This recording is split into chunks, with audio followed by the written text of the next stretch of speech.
fazer? A discussão da PEC ainda é longa. Qual a opinião do senhor? Qual é o caminho para retomarmos o auxílio emergencial? Eu confesso a você que fiquei surpreendido quando houve, por parte do governo federal, a ruptura, vamos dizer assim, quando você tinha a previsão para o auxílio até o final de dezembro e, ato contínuo, não houve a iniciativa da sua prorrogação.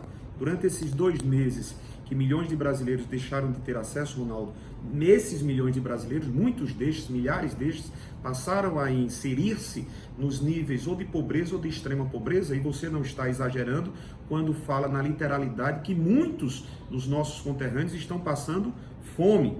Então não cabia ao governo federal desconhecer sobre essa situação e se postar de forma tão insensível.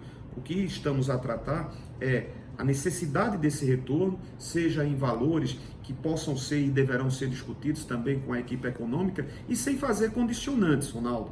A PEC emergencial, ela não pode ser posta como uma imposição de goela abaixo para que os congressistas incluam dispositivos que não serão apenas dispositivos previstos na legislação a períodos curtos.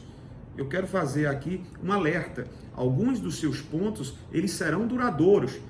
Por quê? Porque o governo federal diz, olha, eu vou fazer algo que é a retomada dessa disposição da ajuda do auxílio emergencial, conquanto os senhores congressistas, deputados e senadores façam com que aquilo que é o meu interesse, que é a antecipação de uma reforma administrativa, onde o debate deveria ser muito mais acurado, cuidadoso, com o tempo suficiente, possa ser aprovado.